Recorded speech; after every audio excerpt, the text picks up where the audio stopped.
What is up, everybody? How are we doing today? I want to welcome y'all in to another episode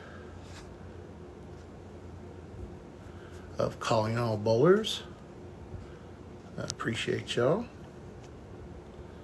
Smitty. There's Brian. Let's see here.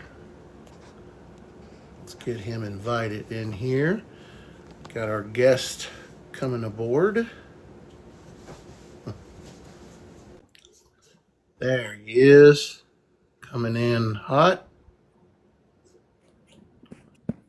What's up, buddy? What's going on, man? Man, not a whole lot. I'm about to send you the camera invite right now, man. Well, I'm getting that camera on. Yep, you should be able to. There we go. There we go, bro. What's up, man? What's going on, man? Dude, good to see Look at you having internet down in Alabama. I know, man. Dude, we got Google Fiber, man. That stuff's like that. As Joel would say, that stuff slaps. That's awesome, man. Yeah. So, but I'm just getting everybody in here and give everybody a chance to hang out and about. Dude, I'm gonna tell you the first thing about this is I may seem like I'm a little off today because I have exhausted all my mental energy from this weekend. But we're gonna have us a good old episode here. I heard that tournament went really well, man. Good for you, dude. Brother, 53 entries. I was not expecting that many, but it was so awesome. And I know like three of them was my buddy's family. They wanted to bowl, and I wasn't gonna tell them no. Yeah. So I was like, y'all come on in, and let's just have a good time. And we definitely going to be a lot of stuff to talk about with that, but that's for another time, man. We are here, and just want to tell everybody thank you for coming in. Like, your boy is on vacation this week, so I scheduled these podcasts, and if anything, like, I need to say thank you to Brian from Black Sheep Bowling for reminding me, like, hey, we had this going on in March. What happened? And dude, life happened, and everything got crazy. And then I started playing in my buddy's tournament, and we really got hardcore into that. And dude, I am so glad you reminded me, because I was like, I want to do this. Like, I really want to do this. Yeah, me too, man. I'm a big fan of your work, dude. Bro, thank you so much. And dude, it's all about, like, I was talking to I don't know if you know Pickles, who's on here. Yeah. Dude, he come and bowled everything here this weekend from Fort Lauderdale, and I got a chance to sit down with him. I got a chance to sit down with some other TikTokers that came, like Steve from Missouri. Just an awesome all-around weekend to meet up with content creators and put ideas together. And just one of them. It was a really, really good weekend for all that stuff. But here, there, nor yonder, let me do the official introduction. Welcome in. Calling All Bowlers, episode 20. I am your host, D Gab, Damn Good Average Bowler, Michael Price. Whatever you want to call me. Like, I'm getting kind of used to this little D-Gab tag. So, I'm starting, like, somebody says D-Gab, and then I immediately look. So I'm like, okay, maybe it's picking up. But welcome everybody to the show. Allow me to introduce our guest for episode 20, Mr. Brian Creeley, also known as Black Sheep Bowling. I'm really glad to have you on here today, brother. How are you? Me too, man. I'm like I said, big fan, dude. Any guy that can rock a beaver on their jersey, man, I'm a big fan. I'm doing good, man. I got back from Los Angeles for work, so I'm a little tired still, but one end to the other, huh? Yeah, man. Yeah. How do you do that? It's tough, man. I've done it for 20 years now, so I've gotten kind of used to timing the flights, especially if it's going West Coast where I sleep both ways. But yeah, this weekend my kids were looking for daddy to be energetic daddy, and that wasn't happening. Yeah, well, I tell you, like, I understand, like, I've never done like that far of traveling. Of course, like, I tell people all the time, I have a fear of being in the air in an airplane. So if I'm going to go anywhere, I'm just going to drive. Yeah. So, it's kind of like James Gregory used to say, if something happens to the car, we could pull this over and take a look at it. Yeah. But no, thanks everybody for coming on board here with us. Like I said, I usually do these on Saturday evening, but I was like, man, I'm going to squeeze a couple of these in during the week because I'm on vacation. But let's get right into it, Brian. Tell us a little bit more about yourself. Man, I feel like I'm a young dude trapped in an old body, man. 55 years old. I've been bowling for about 20 years. But I feel young still, man. I'm out there with all the youngsters bowling. Half of my group is in their 20s, so I'm like the old guy in the group, but I still got some piss and vinegar left, I think. So, I think a lot of people can appreciate the wisdom, and again, it's like they say, age is nothing but a number, and but like I feel like something has changed with me turning 40 this past year. It's like I don't know if it's the fact that I can't get up even less or as hard as I have to now versus yeah, when I yeah. turned 30, but no, man, dude. If we feel how we feel, man. And if you're feeling like you're full of piss and vinegar, that's what matters the most. So, um, Yeah, I got kids to keep me active. My wife is younger, God bless her soul, so she doesn't let me rest too often. So, yeah. little honey-do list, huh? Never stops. You know what? I wish I could tell you I was the skilled one. My wife is the honey-do list person. I mean, she'll go out there and she'll be repaving a driveway on a Monday and building a shed on a Tuesday, and I'm sitting there going, "Honey, where's the vacuum? I'll help out if I can." Ain't nothing wrong with that, man. Like I think the last time I had my driveway, when I had my driveway cemented, they had a couple of women with there, and I was talking to them, and I was like, "What made y'all want to do this?" And they're like, "Oh no, we just really enjoy it," and it gets. And again, I think they're all about like changing the narrative. I think that's how they Yeah, explained it to me. And I was like, "Hey, man," I was like, "No, that kicks ass. Do what you do, man." yeah, So, no, I just had my goal hit. So, well, I'll tell you this. Tell us this. Where are you from and where do you currently reside? So I'm from the lovely state of New Jersey, and we get a bad rap because I think the only way people know New Jersey is if they watch Jersey Shore or The Sopranos.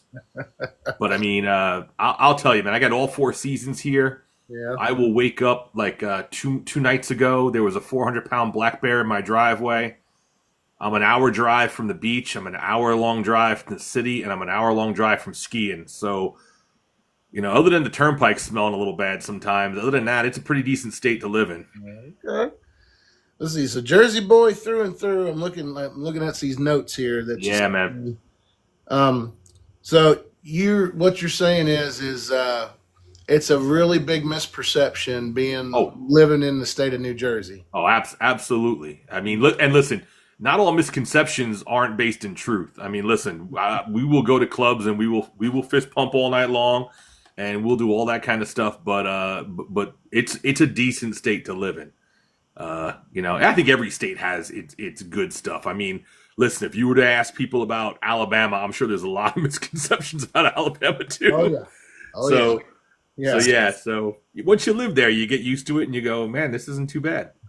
Bro, Huntsville is, I think they just said that Huntsville has become the biggest city population wise, passing Birmingham. Oh And wow, I have lived here my whole life and I never thought that that would ever happen. So I totally get it. there you go, man. So, well, I'll tell you what. So, Jersey boy, you been there your whole life, you said? You know what? I was born technically in New York, but I came over to New Jersey when I was like 6, 7 years old. So Hmm. and I'm 55, so 49 years I consider that through and through. You Okay. know, the birth Uh, certificate does say New York though. okay, that's fine. Uh, okay, little pop quiz here. You may say neither, which is fine. Giants or Jets? Neither. Okay. Dude, I am Yeah. such I am such a Steeler fan. Even better. Okay. All It right. isn't even funny, man.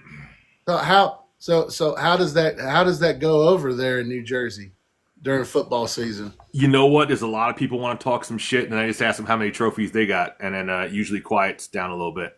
Well, So I will say it's the only non-New York, New Jersey team that I root for. So I'm a Knicks fan in basketball, so I'm thrilled with the playoffs right now. mhm. I'm a struggling Mets fan, so I mean that's a little rough. And I'm a New York Rangers fan. So other than the fact that when I was like 5 years old, I saw Jack Lambert with no teeth pushing someone around, and I said that's the team I want to be. Uh, other than that, I'm a New York guy all my sports except for Pittsburgh. They don't build them hockey. If anything, I would say old school hockey and today's hockey. Obviously, they're different, but I still think the mentalities are about the same because they'll get in a ruckus over anything. I think that's what makes it fun. We have a local hockey team here who's actually, I don't know if it's like double A or triple A Yeah, affiliate, yeah, yeah. whatever it is, but dude, I'm gonna tell you, when the Huntsville Havoc are playing here at the VBC, it is sold out every time. So there is a inundated, if you will, passion for hockey. So I definitely get that. You outside your two big markets or three big markets like New York, Chicago, and probably LA. I travel the country. You can get good hockey tickets for like $30, and I will tell you, it is the best sport to watch live, hands down. And I'm a huge football fan. That's my sport. But I will watch a hockey game over a football game almost any day of the week. You know, it's funny you say that because it's like the first time I went to, and there you go, Maya's giving you a hat and mustache. The first time I went to a Huntsville Havoc hockey game, like I'm like, it's not like I don't like it, but it was like I don't really know all the terminology. Like I know you got to score goals and you got certain things, but watching it live and being on the outside looking in and watching it live, the first time I was like, dude, this is great. Like the energy is so high. Yeah.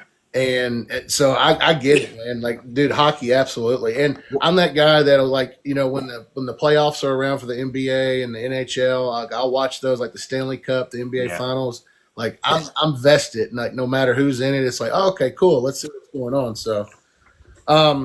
So that brings us to my next question. You hobbies and interests you have outside of bowling?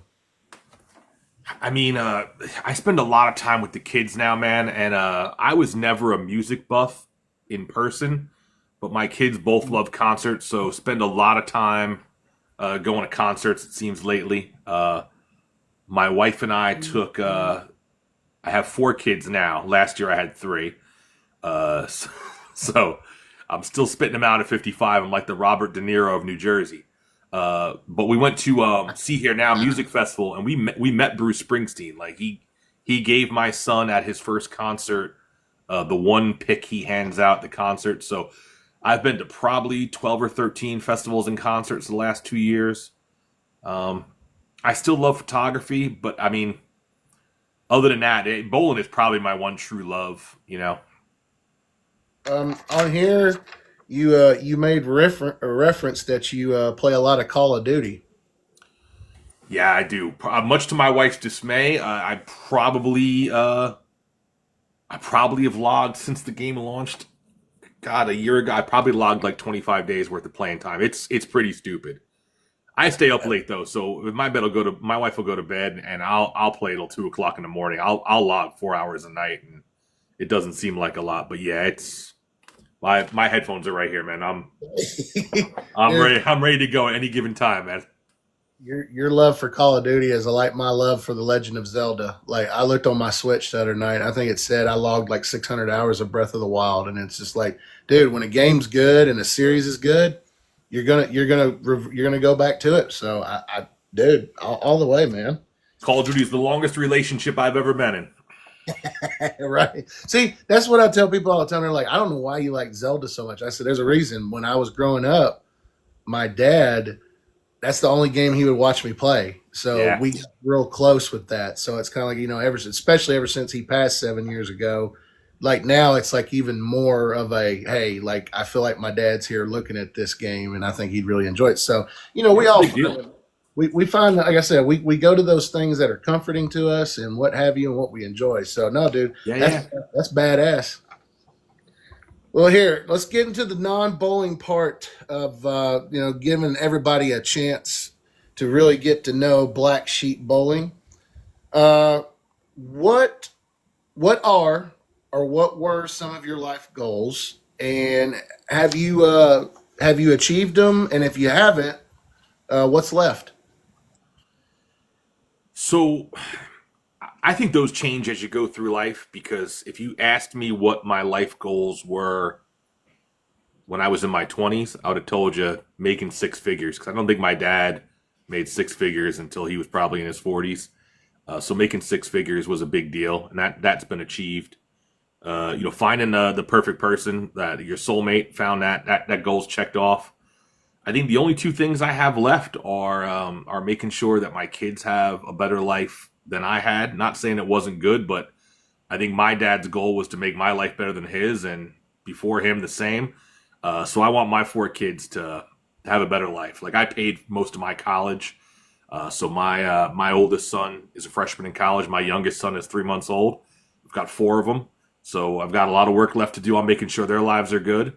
And then I know my wife and I like to travel. So, there's probably a West Coast destination to live in the not so distant future. We got a house picked out where we're ready to go. Just waiting for my 14-year-old to turn 18, and then we're probably gonna make the country our home.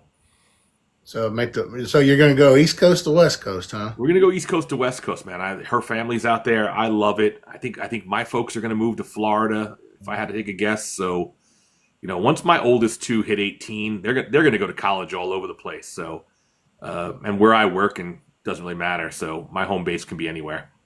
Hey, man, that's awesome stuff to hear, Brian. Like I said, bro, just it's really good getting to know people. Like I said, it's, the bowling community in itself is one thing I have learned doing these podcasts is we are a more tightly close-knit group than we may think, like, especially on the national horizon. Yeah. It's just like, even though we're so different, it is scary just how similar we all really are, especially like as the bowler, and that's what I'm referring to. Like, as bowlers, like the quirks are there, and it happens everywhere. So like, if I was to come up there and see where you're bowling at, and I would see certain things happening, and I'd be like, yeah, all right, it's good to know that it don't happen at just my place, and vice versa. I gotta be honest with you, man. That's why I struggle with, not to make this podcast heavy and shit. That's why I struggle with like racism and shit. Like, my brain doesn't compute how someone can think that they go through anything different with any other person. Like, every person, they all got bills to pay. They've all got death in their family. They all got families. They all got jobs. They have good days and bad days. Like, at the end of the day, we're all the same. I don't care if you're in friggin' Guatemala or you're in Lodi, New Jersey. I mean, all just gotta learn to get along, man. There's nothing. And the thing about it is, too, to your point, Brian, it's a lot easier than people may think. It just takes effort, man. It just takes effort. A hello sometimes. Just, and that's tough. I gotta be honest with you, in the East Coast, that's the one thing I hate about it up here. If you go south to like Maryland, it's like you're in a different world. Like, people will just come up and say hello. It's a friend. Here in the East Coast, like, there's a lot of people on guard. If you go to a bar and hey, what's going on, man? Like, someone's gonna want to know what's up. Like why are you talking to me? you go down, Texas. I know Pickle's big Florida guy. Like, you go down to any of those states and you hang out at a restaurant, people just come up and say hello to you. Like, it's a whole different style of being down there, man. Dude, that's one of the things. Like, Brian and I, we just got done having breakfast before he's getting on his flight back to Fort Lauderdale, and he said, dude, he goes, the hospitality here is so much better than it is down here in Florida. And what's funny about it is like, I think the last time I took a trip to Florida, one of the first things I was saying, it was like, wow, they're so much nicer than they are here where I'm at. So it's just, I think it comes down to I guess perception is more so than anything. No, but I completely agree with you. I don't think there's any room for that. One of the things I've told people about the brand here, we make it a point that, like, if Dustin, Curtis, and I are doing a podcast, or if I'm doing one of these calling all bowlers, or if I'm on, like, I keep the politics to minimum to none, because it's like bowling. There is enough stuff for all of us in the bowling world that we can all disagree with and have a conversation about. Man, my boy Steve too. He come all the way down from Missouri. He's in here in the chat, man. And but no, dude, I'm with you. I'm totally with you on that. I completely agree. And good stuff, man. I'm really glad you said that, man. That brings me to my next question here. What did you want to be growing up? You were talking about your 20s and how everything changed, but what did you want to be? Listen, I love animals. I gotta be honest with you, I love animals more than people. Like the Yes. only difference between a hurt dog in the road and a hurt person in the world is the skid marks in front of the dog, man. Because so I wanted to be a vet when I was growing up. My first job was cleaning crap out of cages in a local veterinarian, and I thought for sure I was going to be a vet. And that's harder than being a doctor, man. That's like the if doctors are the top 5%, like vets are the top 1%. Like this, like just wasn't for me. But I always wanted to be a vet, and I had this weird attraction of being a truck driver when I was young. Listen, I grew up in the '70s, and Smokey and the Bandit. I'm the guy that wasn't rooting for Smokey. I was the snowman. Like if we were going out and playing, I wanted to be the snowman. I wanted to drive the truck. Shows like that. I thought that was going to be the greatest thing in the world until I did it for a while. My father runs a moving company. I did some long haul trucking as the kid on the truck, and I gotta be honest with you, man, sleeping in parking lots and that ain't no fun, dude. So, Yeah, um, it's like the truck driving thing. I watch a bunch of these videos on here, and they're like, "This is how we sleep," and it's like I never would have thought that. Like, it makes sense when they show you, but it's like I would have never thought of that because I've obviously, and it's like I like the knowledge of learning. yeah, yeah. Here's a fun question for you for about truck driving. So, what is the longest trip you've ever done truck driving? From where to where? Larchmont, New York to California, and it was about 5 days on the road. Hmm. And I got the and here's the deal. So I did that in an 18 wheeler, and that trip absolutely sucked. My wife and I did that same trip as a camping trip, and it was the greatest trip in the world. Like it just is not as much fun as it looks like when you watch these truck shows. Like it's not that much fun. Uh, Hmm. but yeah, so yeah, it was total cross country, man. It was an experience. What would you do it again? Not in a truck, man. My my wife in a tent, I do it 5 days a week, but not an 18 wheeler anymore. Okay, okay. What are you doing for work currently now? So I sell light bulbs, man. They're geez, I was trying to pay my way through college part time, and I figured there was a local lighting showroom in my neighborhood. Figured I'd go work in the warehouse there, and that was 37 years ago, 38 years ago. So I started working retail, ended up working for the actual manufacturer itself, and I've been here for 23 years selling light bulbs now. So uh, it's good money, keeps me working remote, keeps me well stocked in bowling balls. It's how I met my wife. So I got no complaints with the light bulb industry. So for those of us that aren't familiar, because naturally somebody would probably think all light bulbs are the same. Give us a little Brian education in the world of light bulbs. Yeah. Let me see. All right. So this is a light bulb I sell. Okay. So looks like it's made of rock. It's real fancy. So I sell like your bread and butter light bulbs, but I sell over 2,000 different types of light bulbs, man. It's we think of 4 or 5 different types, but there's a lot, man, and there's all different technologies, and it's one of those industries where you're constantly learning because this country is always trying to be more efficient, so the laws change. So it keeps me on my toes, but it's fun. I have good customers in every state, including Alabama. So I get to travel, see different parts of the world. It's a good time, man. Okay. Um, what kind of do you run into any? Like you talk about regulations and stuff. Like you're talking about, like every state has like a particular regulation that either makes it difficult or maybe Yeah. it's easier to sell. Most states, listen, 49 states are absolute dreams to deal with, and then there's goddamn California, man. So forgive me if anyone on this thing is from California, but your state is a piece of work when it comes to energy efficiency, man. Uh, the rules are always changing. They don't always make sense. It makes it difficult, man. That's why I had to go to California this past week because just trying to understand, what's going on in that industry out there. And so, but usually it's pretty easy. Texas is a little weird. But for two, like if you took our entire country, 48 states are all marching in one direction. California wants to drive a Rolls Royce, and Texas wants to go back to having 6 gunfights in the street over the cheapest light bulb in the world. So, other than those 2 states, it's pretty easy. But yeah, Texas wants to go back to the 1800s, and California wants to go to the year 2029. Which I know why you said that. I totally picked up on that. Yeah. And you want to move to the West Coast? Listen, I will tell you, the Pacific Northwest in Washington State is God's country, man. Yeah, my wife's a better salesman than I am, because when I met her, she came to New Jersey and she was like, this is not living.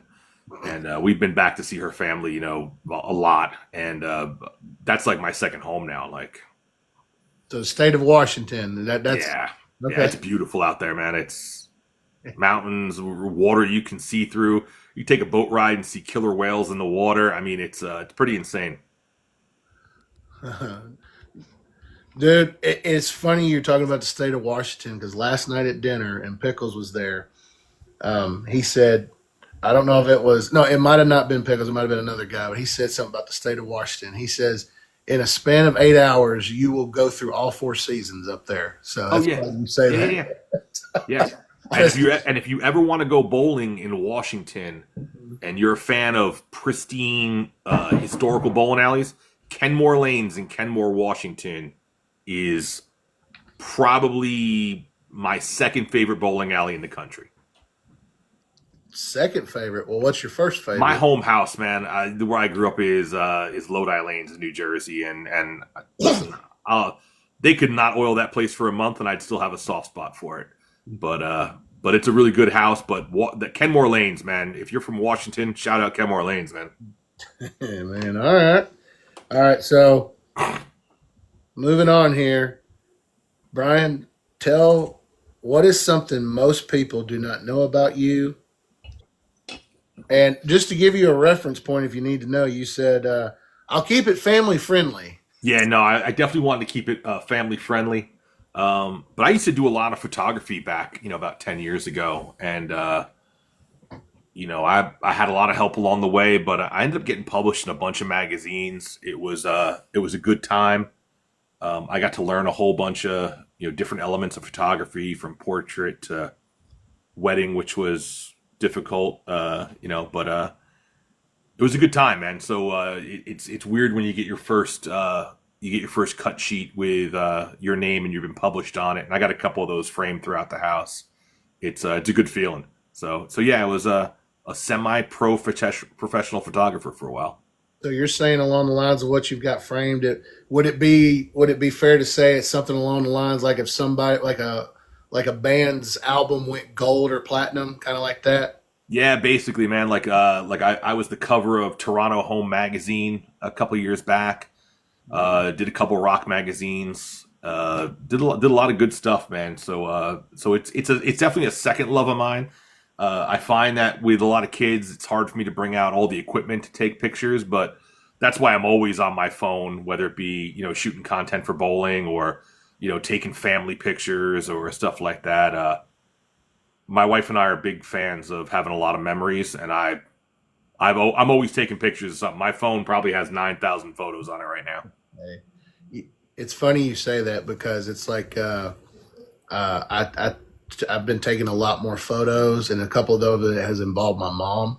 Yeah. My mom hates photos. She hates taking pictures now, and I know why she does. I get it, but I told her, I said, well, these are not for you. I was like, these are for me. And it's like one of those things about, like I said, my dad's been gone almost 7 years, and I never took enough pictures. Yeah. So it's like all I got is in my memory bank. And the thing about it is, I told a bunch of my friends, it's like I can't hear my dad's voice anymore, and it makes me really, really sad. Yeah. Because it's like I feel like I know what it is, but it's like you don't. It's just something when it's not been around for a while. So the photography. This is gonna sound super creepy and weird. But the last couple of people that were super important to me that passed away, and God bless you, dude, because I haven't lost a mom or a dad yet, so I'm Not looking forward to that experience. But like for instance, I had a really good friend named Skippy who passed away. God, probably 8, 9 years ago now. And the minute I found out, the first thing I did is I called his cell phone and just recorded the voice message. Yeah. Because like you, I don't ever want to have the voice go away, and it's odd. So I have Skippy's voicemail saved as an MP3, and it's on my. I've got 2,000 songs in my playlist, and it's like randomly embedded in there. And it's funny how at the oddest times when I need him most, that shit shows up in a shuffle on my music playlist. Yeah. You know, I think I was getting ready to get married. It popped up. I think had heart surgery not too long ago. That popped up. Like, so yeah, I'm big into. I don't want to ever lose someone's voice. So I've got a couple of voicemails saved that I want to make sure I don't lose what they sounded like.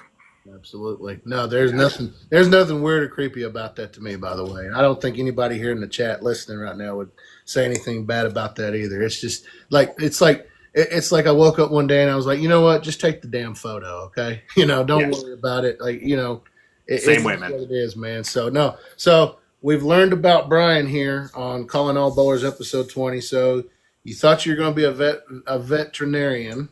I probably butchered that word. I ain't said it in so long. You worked on being a photographer for various functions and organizations, and got your prized possession on the wall.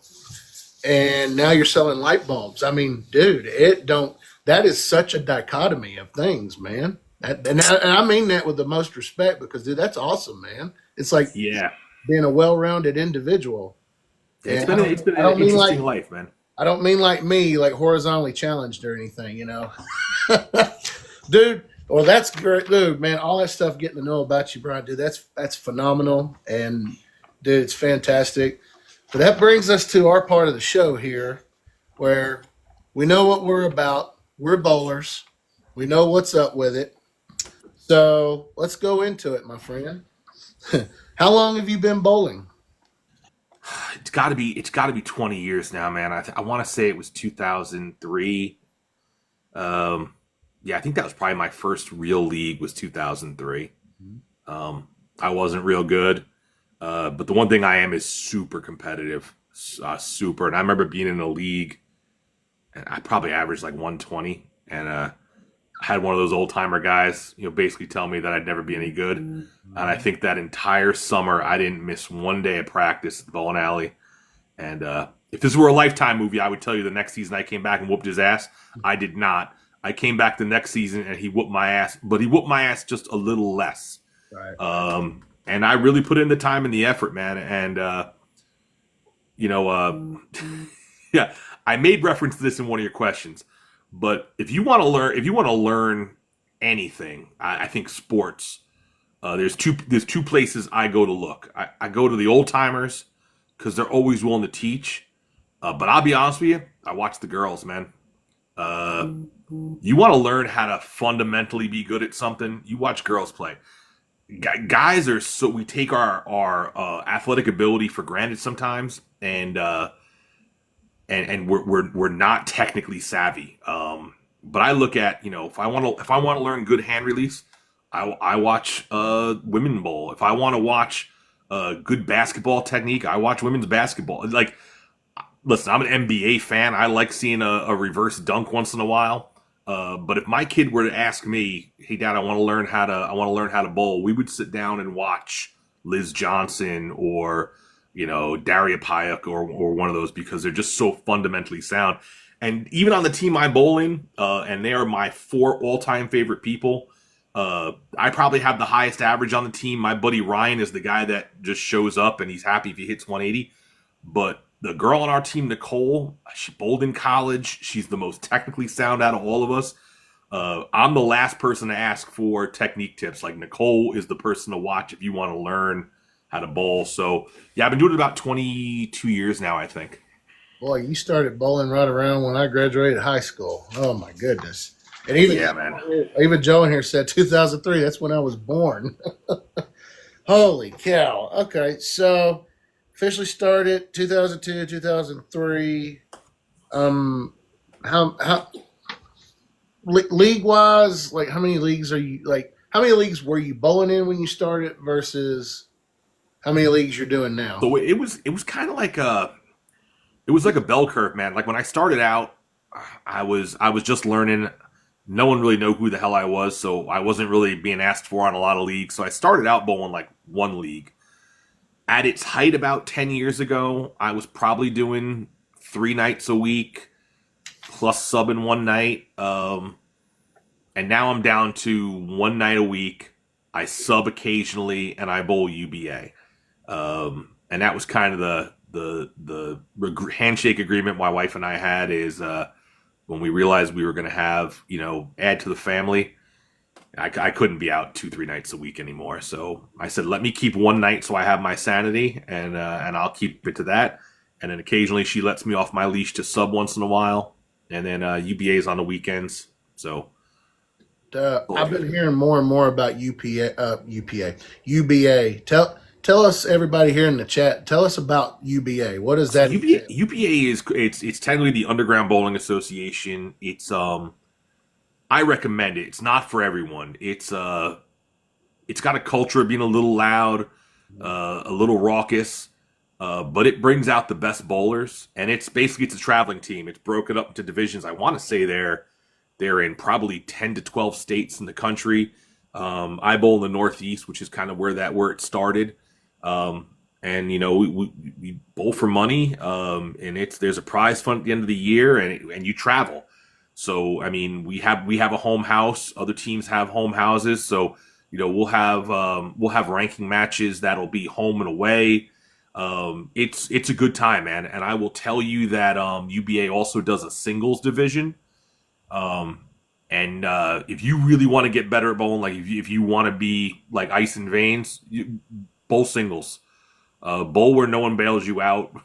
Bowl where you've got to be concentrating on every shot, and that really, I think, is about 10 years ago what turned my game around, where I went from being an average bowler to someone that even if I was struggling during the game, I could win late in the game if I had to. So it's, UBA, if it comes to your state, it's worth looking into, man. So if you were an average bowler, does that mean once going to the UBA, you'd be a damn good average bowler? I'd be a damn good average bowler, man. Good plug, dude. I had to plug, man. You left it open for me. I had left it for you. Volleyball spike it, man. Those are one of those things I've learned from Dustin. And a lot of people's like, where'd you get? How'd you start doing these hosting? I was like, dude, that's all Dustin. Like Dustin came into the shop one day, we talked, and he was like, he goes, he's talking to me and everything. And I said, dude, I really want to get into podcasting. And he's like, well, I have a podcast. And I'm like, well, there we go. So it's kind of like you said, like, dude, that synergy, things come together when they're meant to. So really good stuff here. And that brings me to your namesake here. I want to really get into this because it's like, I remember, I think the first time I saw one of your videos and I was like, dude, this guy's animated. This guy's got some charisma. And I definitely think that is something I think overall, if I may say it like this, I believe that is something that bowling, like the encompassing of bowling, is lacking, is that energy, it's the charisma, it's the confidence, stuff of that nature. But Black Sheep Bowling, what is the genesis behind the brand? So it was it's a good story. At least I think it's a good story. So in 2018, it was probably where I was bowling, like, still at the time 2-3 leagues, and I felt like in this weird box that I was in that I was a good average bowler. I was probably about 210, 215 at the time. So I was competitive and I like to bowl with the serious bowlers, but I don't have a serious bow in my body, man. Like I like to have a good time. So I'd be the guy walking stuff out, having a good time. And I was very polarizing, man. You either loved me and thought it was fun to be around me, or you hated me. And the amount of people who were my friends where, like, the old regime of bowling would walk up and go, yo, how can you be friends with Brian, man? That guy is such an asshole. But at the same token, like my friends would tell me, you can't get more loyal than Brian. Like Brian give you the shirt off his back. Like And I wanted to find more people like that. Like I said, I can't be the only one that's like this. So I was bowling on a Thursday night with, and I put him in some of my videos, Matty Ice. He's my boy Matt Dunning. And Matty was a little bit like me. Like, he was probably not as animated, but didn't take himself too seriously. Matt's like a 225 bowler.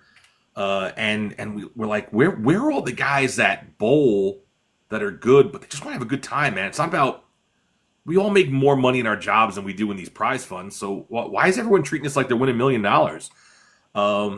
And we said, wouldn't it be funny if we put like a whole bunch of us in a room together? And it started out very self-serving. It was like 9 or 10 of us all got together. And we said, do you realize if we all joined leagues together and were on teams, like, we could craft league rules around what we wanted, because we'd be 20% of a league if we went to it. So it started out very self-serving, where it was these 10 nitwits just joining leagues all together. You know, we would, if we saw one of us striking 5 lanes down, like, we'd be the guys walking down and high-fiving. Like people were like, geez, you guys are such assholes. But we just enjoyed being around each other. And then, dude, one day we had a summer party. It was like 9 of us at my buddy's pool. And we were talking about the amount of attention we were getting. And all of us deep down are nice people. So we were like, what if we did shit that, I don't know, helped our community? And we ended up walking out of that meeting with like officer roles and a constitution. Like literally, it started out as 9 assholes just wanting to be around each other and bowl. And then we literally walked out with a treasurer, secretary, president, vice president, a black sheep bowling, a logo, jerseys, and we ran a bunch of tournaments, you know, and we had enough people that wanted to watch us fail that became fans, and we had enough people that wanted to see us succeed who became our fans. So we earned a lot of cash, and we donated to a lot of good causes. And the brand just started to take off. Like I ended up contacting, like, our jersey sponsor is jerseyalley.com. And they do great jerseys if you're looking for custom jerseys, by the way. But they started sponsoring us.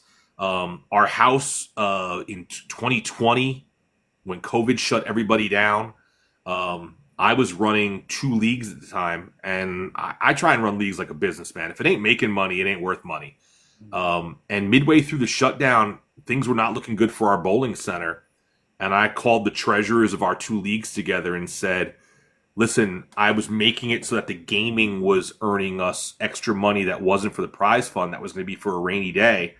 I ended up asking how much money we had extra laying around. And between the 2 leagues, it was close to $4,000. And we donated it to our bowling center. And we said, you know, pay people, you know, keep the lights on, pay some bills. And he ended up letting us come in on Thursday nights during shutdown and bowl in a closed down bowling alley. Like, he would open it up just for us when that was a no-no. But yeah, so, you know, our bowling center really appreciated what we did. So I think we are the only organization in our bowling alley that has a banner hanging that is not a college or a traveling team.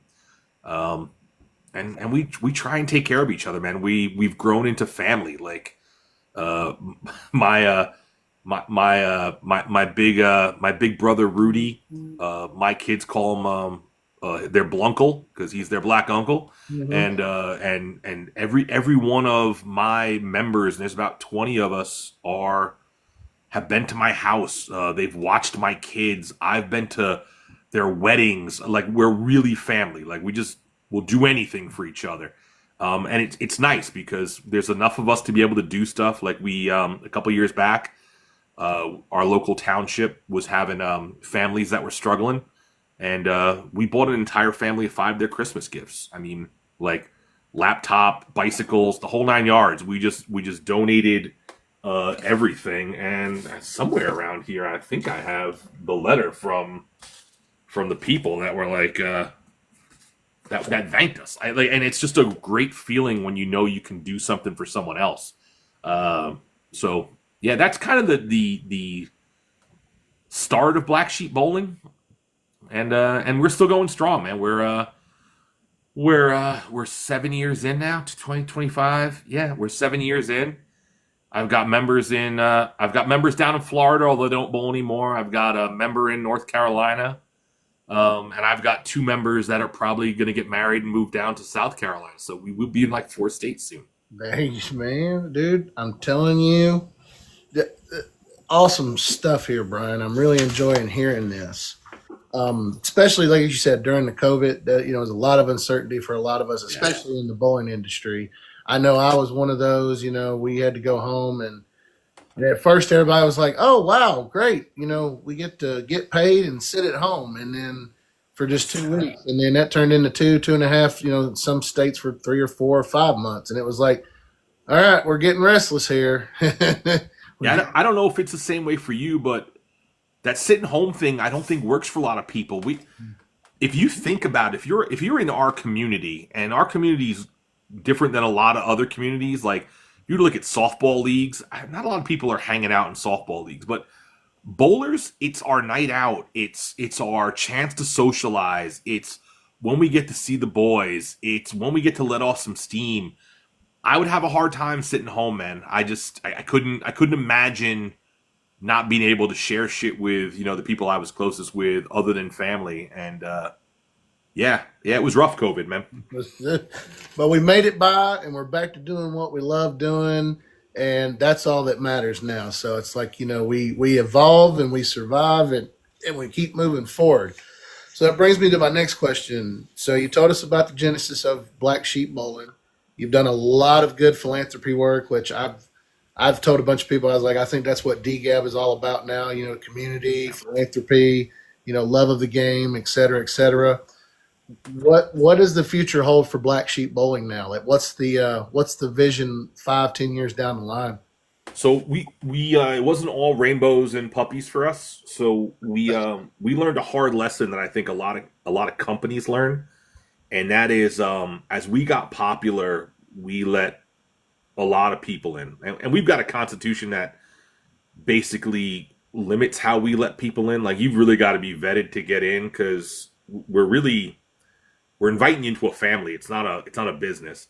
Um, but our heads got a little big, man. Like if you look at like 2021, we surged to like 35 members, and not all of them were like minded. And we had a lot of drama for probably a year or two. And Matt and I kind of had to sit down and say, all right, how do we want to handle this? Because we were losing our identity. And half of us were family and half of us were members, and that didn't sit well with either of us. So we spent last year, 2023 into 2024, was trimming the membership down, which was difficult, man. It's hard going up to someone saying, "Hey, listen, gonna need that jersey back," and hey, we wish you best, man, but you're just not a fit for us anymore. But we did that. We scaled it down to the people that wanted to be there, that were like, no, that we still believe in this process and this vision. So this year we've kind of made the commitment that we want to start getting back into some charity work. Running the tournaments is hard. A lot of us are getting older. We got kids now, and you need a whole village to run a good tournament, as you know. But we're looking at things like going to soup kitchens or going to a veterans home, like things that like 4 or 5 of us at a time could do, to really kind of get back in the swing of things. So this year is really about getting back on track for us. Um, I don't have a future goal for Black Sheep, man. At one time, I would have told you I wanted to have a brand of clothes. I thought we were going to run the world, man. And I've realized that in my old age that I've got what I wanted. I've got 20 people that really are family, man. And that's hard to come by, man. To find 2 people that you love spending time with is hard. You find 10 or 15 that you love doing it with, it's an accomplishment. Mhm. So, we're kind of happy with where we are. We're gonna start getting back into the world again, but we all bowl together. You know, man, we just like being family. Okay. Well, hey, and there's nothing wrong with that either. It's like it's okay. It's one of the things like I've told people that have come up to me and it's like like how did this start with DGAB and everything? And I told him, I said, dude, or do that or whatever the name was. I was like, look, you have an idea. even if you think it's going to be the entirely most stupidest thing in the world, I told people damn good average bowler was the most stupidest thing in the world that I threw against the wall and it stuck. So that's me, and I know that would be you telling everybody out there, if you have something, if you have an idea, throw it against the wall, see if it sticks. And if it does stick, you're going to have the right folks come at you. You're going to have the right lessons come at you that you're going to learn. And it's just, you're going to learn along the ways. Again, there's going to be the highs, there's going to be the lows, but I feel like that's part of the journey. I think so too, man. Would you not agree with that? Yeah, man. I think the other important piece is whatever you choose to do, believe in it. Because if you believe in it enough, I think other people will believe in it too. People are real perceptive about what they think you're doing for just the sake of doing it, and when you're doing it for something that means something. Which is, listen, you've comprised, over 3,000 followers, man. You've obviously, you've got people invested now who want to be on that journey with you. I'm starting out, and I'm hoping that I'm entertaining some people and that they want to come along for that ride too. But even if they don't, I'm happy by myself. If I can entertain people along the way, that's amazing. But I believe in what I'm doing. And that's all that matters to me. Same here. I could not agree with that more, Brian. Yep. All right, here's the next question for you. You ready for this one? All right, I'm ready. All right. What do you feel is the state of bowling currently? You can use local, you can use statewide, you can even go national with it. With your thoughts? You do all three if you want. All right, so I'm probably going to tackle all three because I love to hear the sound of my voice. Please do. So I will tell you that on a national level, the sound of your voice too. I'll tell you on a national level, I'm excited for the fact that professional bowling is still prominent. There was a point there, not too many years ago where you wondered, when the only sponsor was Lumber Liquidator, and you were like, is bowling going to be on TV anymore? So I'm kind of happy where it is with national. There's a lot of good formats. There's a lot of good personalities out there. I think when I grew up, or when my parents watched bowling, everyone was the same. It was, collared shirt, slacks, and zero personality. And, thank God for guys like Pete Weber that, kind of paved the way for, the Norm Dukes and the Kyle Troops of the world and the Belmontes. And there's some personalities out there that I think every one of us can get behind. I think on a local level, it's a little different. I think leagues and bowling centers have to figure it out better. I will tell you that I run a bunch of leagues very successfully, and I don't currently because it's a lot of work, and I've got other stuff to go. But I've told my officers beneath me, that work with me, we're running a business. It's not the same anymore as it used to be.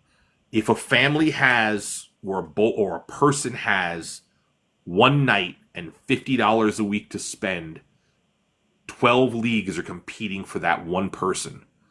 And if you're not open to evolving, and you're not open to change, and you're not open to making that night an experience, you're going to lose that person to someone else. And I see a lot of leagues that struggle, that don't want to change. Either the leagues that we're only fun, and we only want bowlers that are less than 150 in, and we want to start at 8 o'clock at night and get finished at 12. No bowling center wants 60 people taking up one side of the house that don't eat or drink. That's not good business. And on the flip side, these leagues that are like 100 bowlers that are, everyone's got to be 250 and above, and you got to spend $70, $80 a week to do that's not good for the sport either. What's good for a sport is diversity, is having leagues that I can feel comfortable going and having a good time. You can go and feel comfortable about winning some money. And my mother can go and feel comfortable that she's going to be able to hang out with her friends, and that it's a business now. And I think more centers and leagues need to sit with each other and set mutual goals to really make centers successful. We are super fortunate in New Jersey that we have some really exciting things going on. So we talked about UBA. We've got a super polarizing figure in Northern New Jersey who Many people may follow him on YouTube. I'm shocked I'm about to give him a plug, but Dougie Vision is probably the father of action bowling in the Northeast, and he's run some really high cash, super fun to watch tournaments. He brings people into houses. He's got a monstrous following. He uses a lot of the houses in the Northeast. He travels to Delaware, New Jersey. He's great for bowling. Our house, Lodi Lanes, was just purchased a couple years ago by a real young kid. You would think he was 70 years old the way he runs that business so intelligently, but he's like a 26-year-old kid, man. And he invests in the house. He invests in the bowlers. He's trying to make the experience better.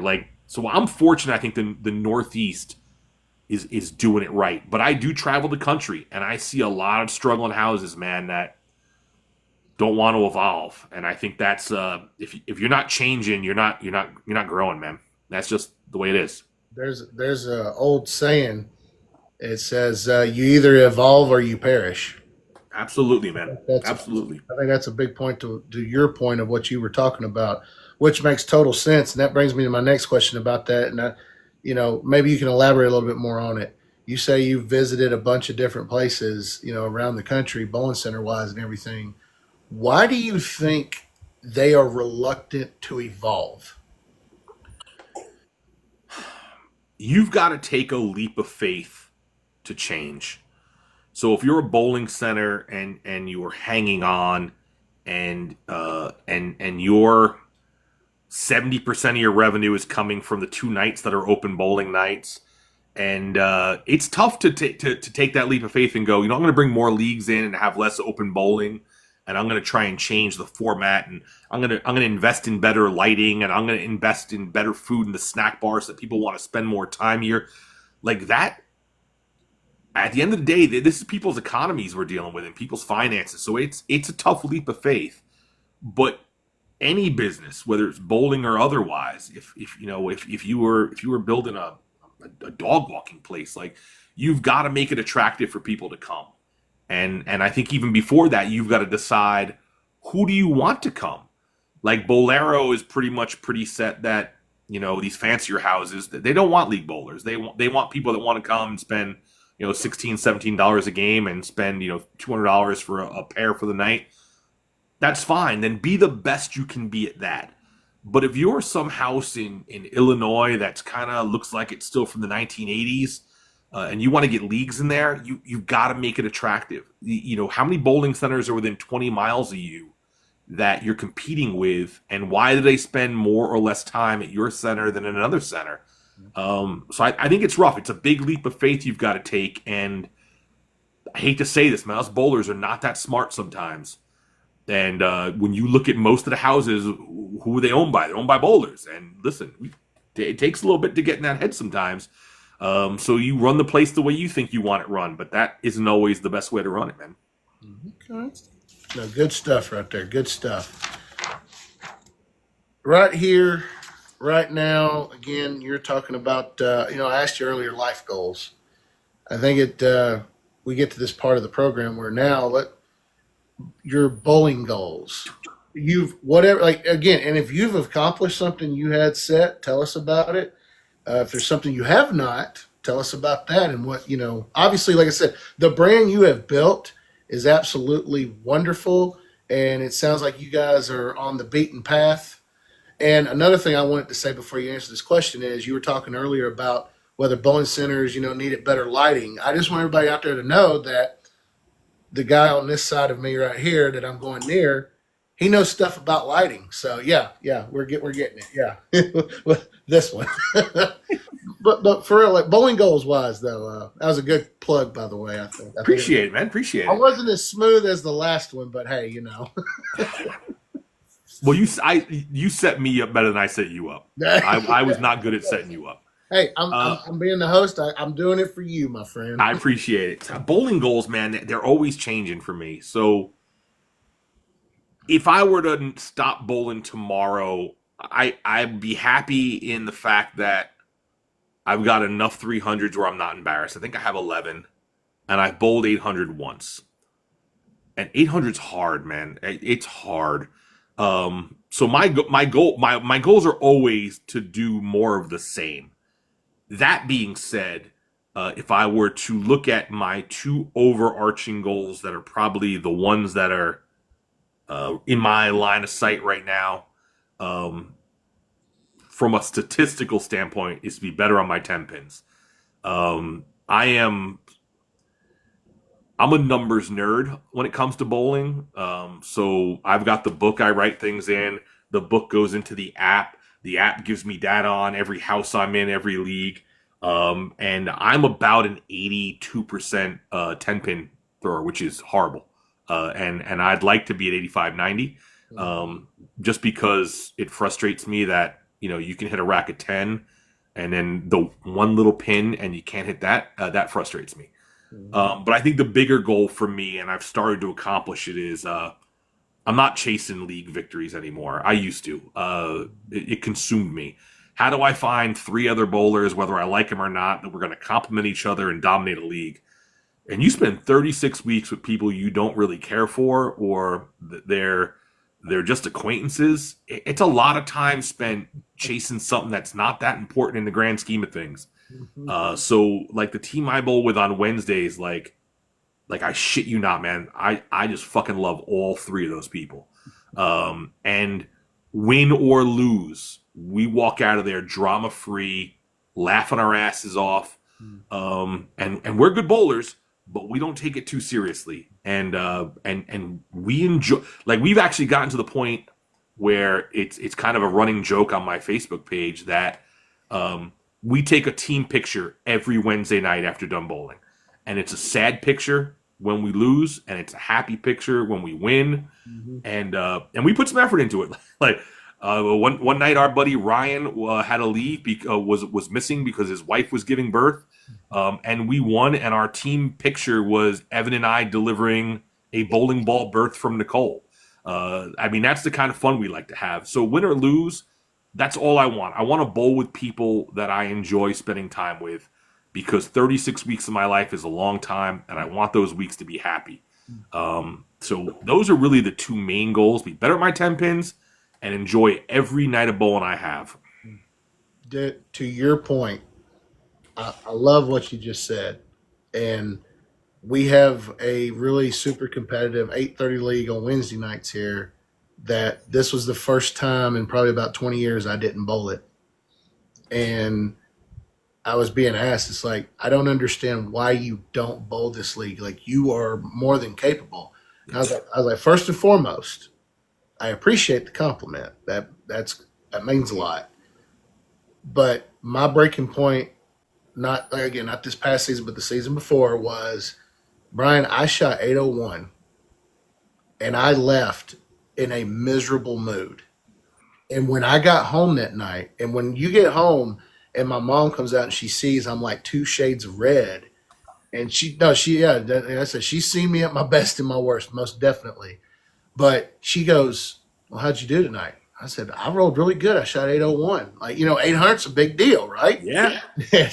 And she goes, Michael, you are like beet red in the face. Are you sure you're okay? And I sat down, I took my 15, 20 minute wind down, and I'm like, my head does hurt. I'm like, bro, that's your blood pressure. And I made a decision at that point. I went to my teammates and I said, I don't know about y'all, because it triggered it because you said 36 weeks, because that's how long this league was.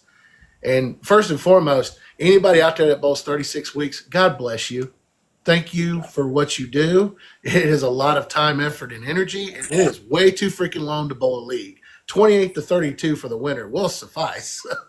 But I left that night, and I came home, and my mom, obviously it's the concern. It's like when your mom is like giving you the concerned voice and like, something's wrong with you.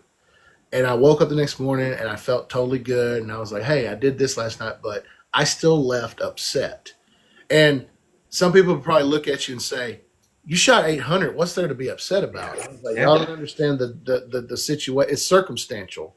Yeah. And at that point, I made a decision. I said, I am no longer going to do this league. It is about my mental health. It is about me being happy. And I wanted to add that on to what you said, Brian, because that makes so much sense. And I'm that mentality right there is spot on. And I believe that if anything, more people need to understand that it is not everything. And I'll give No. one last example and we'll move on. Like you were talking about, you're not chasing league titles anymore. My Monday night team, we won 5 in a row. Jeez. We had the COVID year, then 21, 22, 23, 24. And then something about this season was different. We won 3 out of 4 quarters, which we have a rule of one team wins all 4 quarters. There's no roll off because it's undisputed. Yeah. We lost the first quarter by 1 point. Oh, We didn't win enough points, but we got into the roll off. We won the semifinal by 2 pins. We should have lost. We admitted it was like, dude, we didn't bowl our greatest. And then that team we beat last year, well, they came back in game 3. It basically was like head to head. Game 3 came, and they went on a tear. Like my leadoff guy, he got 240 shot on him. I got 278 shot on me, and it was like, but what was so like somebody that was like, we're on this streak. Like, man, we don't want it to end. But I can tell you this: 800 leaving shooting 800 upset that night. Our streak ended at 5. We got our money, and I looked at my teammates and I said, there is something relieving about this. I said, nobody likes losing more than me, but there's something like I'm relieved. Like I feel relief. yeah. And it's one of those things where it's like stuff like that, as competitive as we can get, we get to a point where it's just like you said, like, I'm going to make the memories now. I'm going to enjoy the individuals. And whether we win, lose, or draw, we're going to find the positive in that. So I just wanted to add that on if you didn't mind. Absolutely, man. Absolutely. And that's the thing that is just, dude, I'm telling you guys, everybody out here watching, thank you so much for joining us. Calling All Bowlers, episode 20. Mr. Brian Creeley of Black Sheep Bowling, you have been such a delight to have on here. And we're getting down to the nitty gritty here. So if anybody has in the chat any questions you want to ask Brian, wealth of knowledge, organizational, me and you and I, we get the secretary stuff, the running leagues, because like I run 3 leagues myself and I run a buku, a tournament. So you got to if you don't treat it like a business, then I don't know what you're doing. I completely agree with that philosophy. So you've obviously run a lot of bowling balls in your 20 years. Name off some favorites. You could go past, you could go present, whatever. Just name off. I will tell you right now, currently in my bag, I got a Blackout Physics, which is, that ball is just stupid good, man. I think my first ball I ever bowled with was a teal Rhino. So that's always going to have a soft spot. But I think when we talked prior to the interview, when you're young and dumb, man, you just things are different. So when I first started bowling, I saw all these people that were what I thought were important in our bowling community, and they were all sponsored by a different company. And I said, I got to get sponsored, man. And that's how people are going to notice me. And the only company would have me was Lordfield Bowling, who I think might be Swag Bowling now. I'm not even sure. But right. For those of you that aren't sponsored, it's the way they make you buy bowling balls for like $10 off. So you think you're important, but all you did was buy 6 bowling balls in the course of the year when you probably would have only bought 2.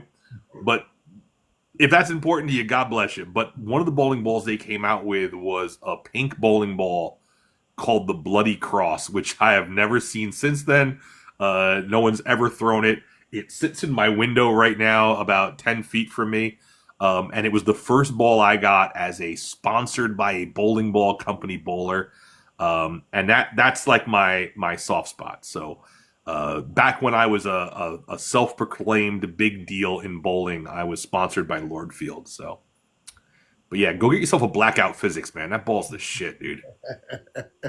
Okay. Are you own a pro shop, right? No, I manage one. Okay, is there a brand that you're preferable to, or? Well, I'm on Hammer staff. Okay. I tell people this all the time. Like people are like, like again, like you just said about being on a contract, and it's so funny you said that because it was like 20 years ago, again, like 19, 20-year-old punk kid, and I was like, dude, I really want to be on staff. And one of my mentors who lives in California, I don't know if you ever heard of him, but his name is Rick Leon. Name rings a bell. He's in Alameda.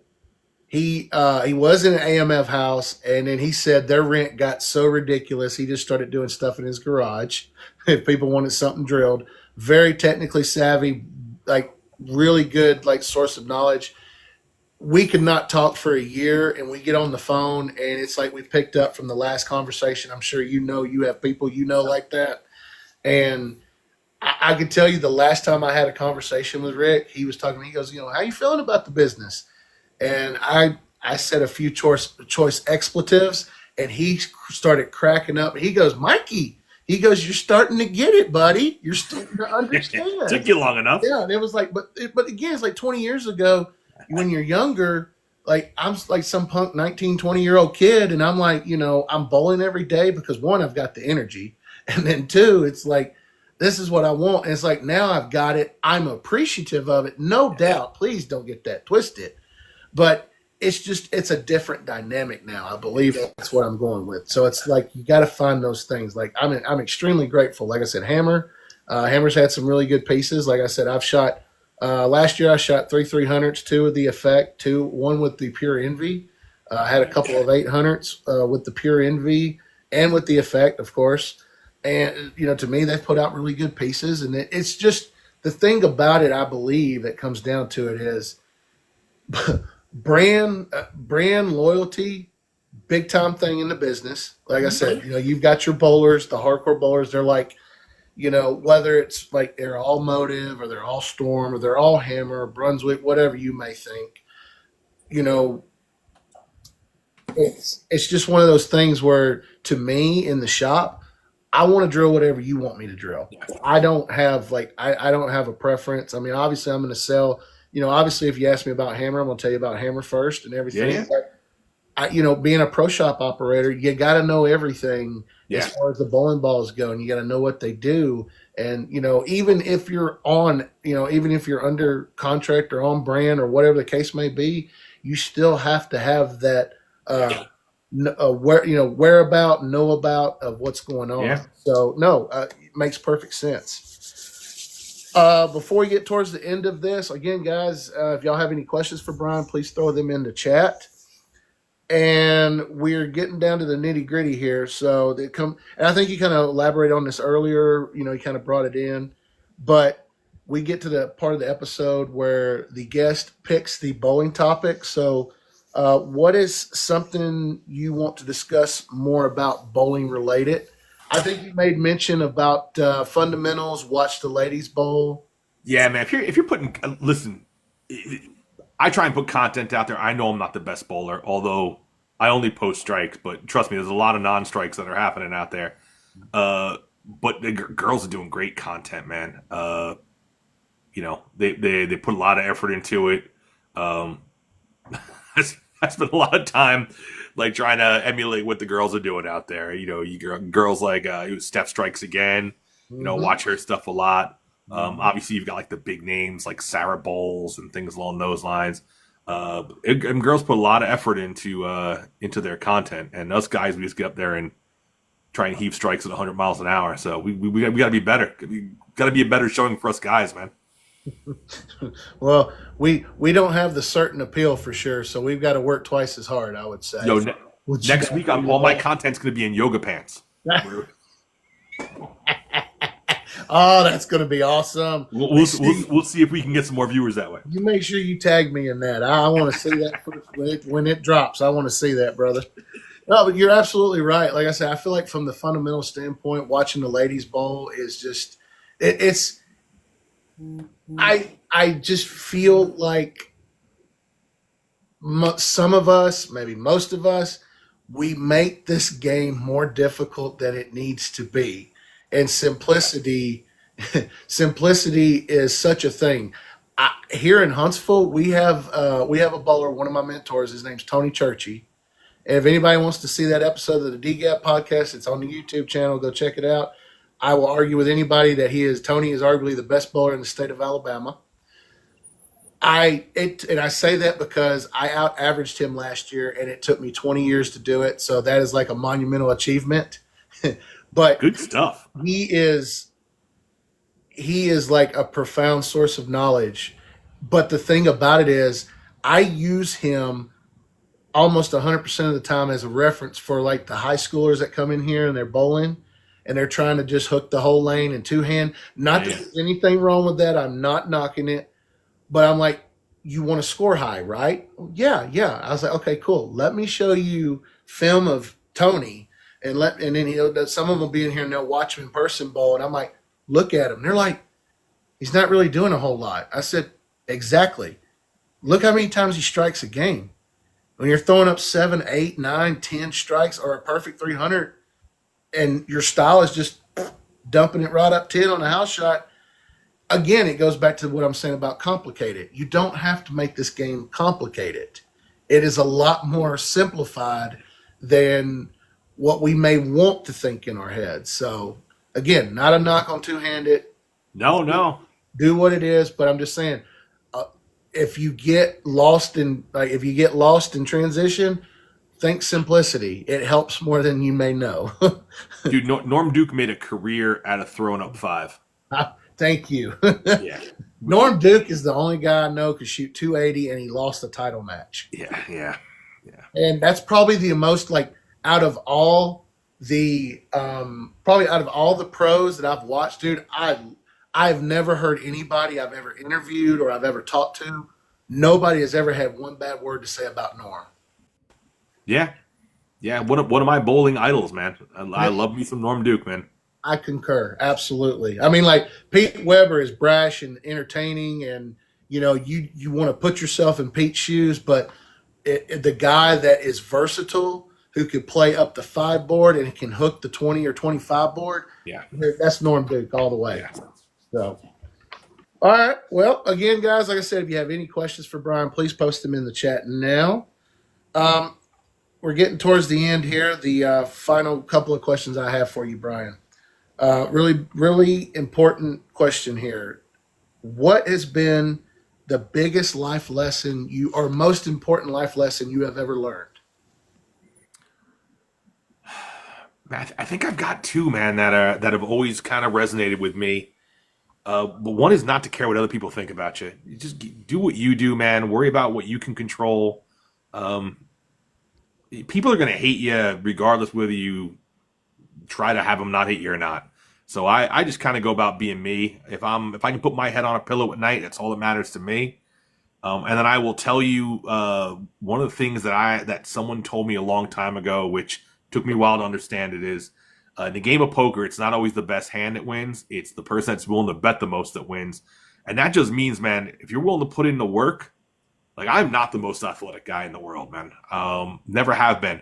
Was an undersized dork in high school. College is when I started to grow. But I've always studied sports, and when I've played them, I've put the work in, and I've become good. Put the work in. Doesn't always matter if you were gifted with being 6'3" and fast and strong. There's a lot of people out in the world that by pure hard work have succeeded. So be that person.